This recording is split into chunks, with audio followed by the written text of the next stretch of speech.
Okay, for our second part, we're going to look at two things. We're going to talk first about dealing with equations that involve fractions, okay, and then also about some rules for dealing with inequalities.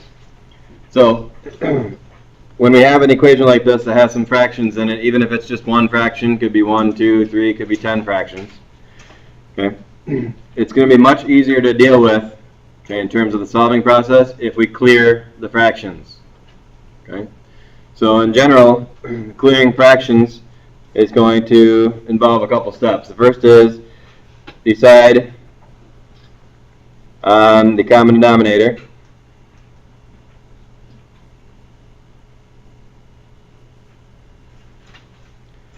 Of all the fractions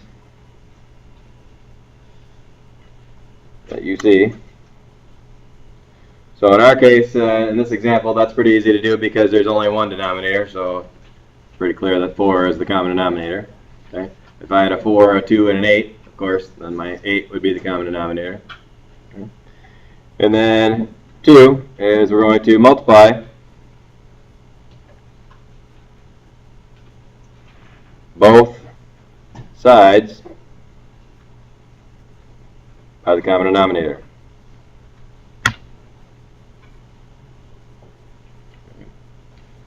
So let's see what that's going to look like in this particular case.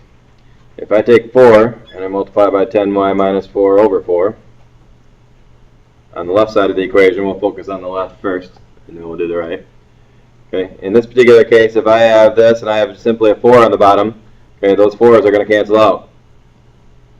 Fair enough? Okay. And that's going to leave me with 10y minus 4, which is good because what was I trying to do? Clear the fractions.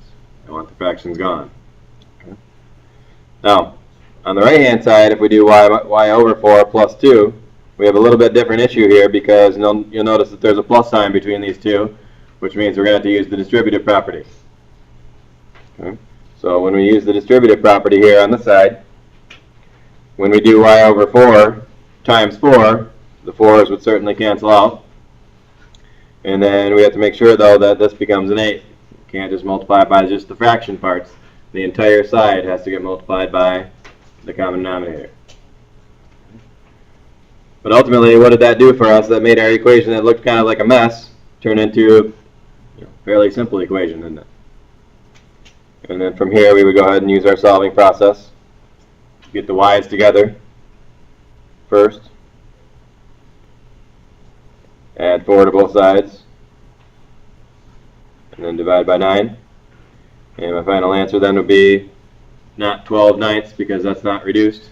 Divide those both by 3 and we'd get 4/3. Now, one important point at this time is to make sure that when we're solving an equation, okay, one of the things that you should always do is check it. Okay, take that 4/3 and plug it back into the original equation and make sure it works. Okay.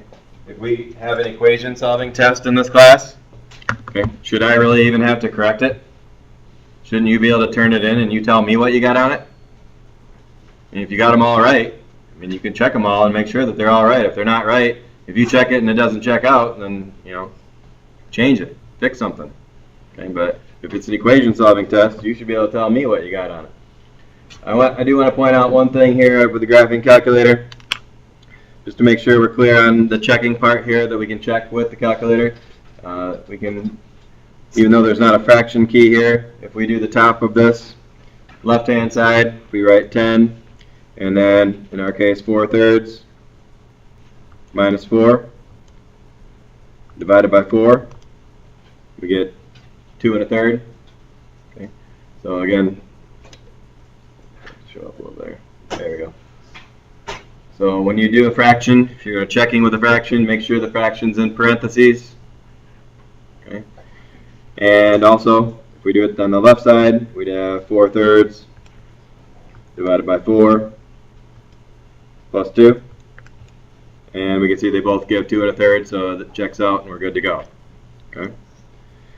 Just as another aside, if you ever have a mixed number you have to deal with, remember if it's say 5 2/3 and means plus, so when you type that in your calculator you need to type it in as 5 plus 2/3. So that would in your calculator be recognized as 5 2/3. Okay. So if you need to work with those, still can use your calculator to help you. Okay. When we deal with an inequality, I just want to review a couple of things about inequalities that are different from equations. We'll get to this one in just a minute. But ultimately, the only key difference in the solving process is if we wound up with something like negative 2x is greater than 4. Okay.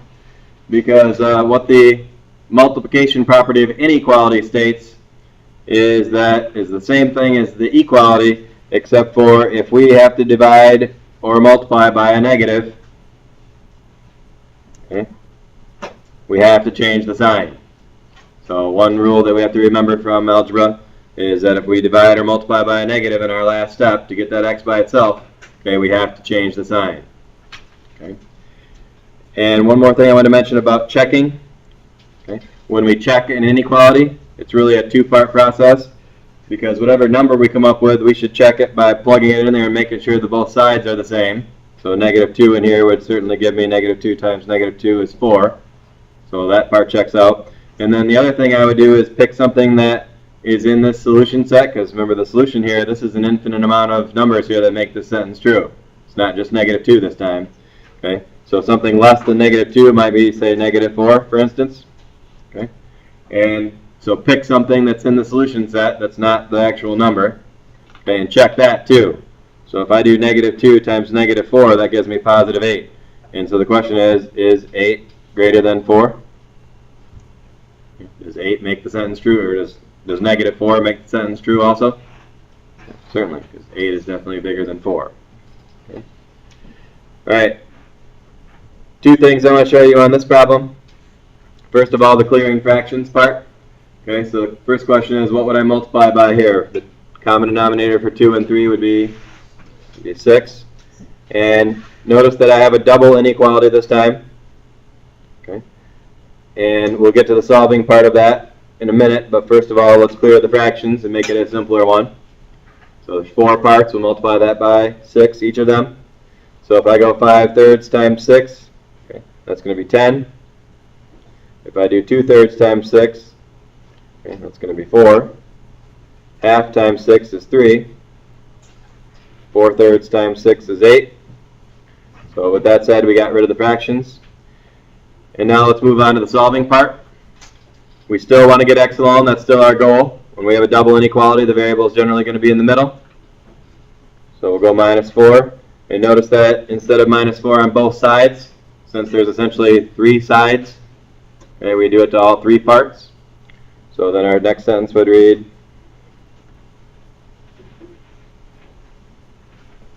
as such. And then final step, still getting x alone, dividing by negative 3. So if we divide by negative 3, we get negative 2 here, we get x here, we get negative 4/3 here. And one final thing we have to consider here is to get this done, we had to divide by a negative. So what's going to happen to these signs? Yeah, they got to flip.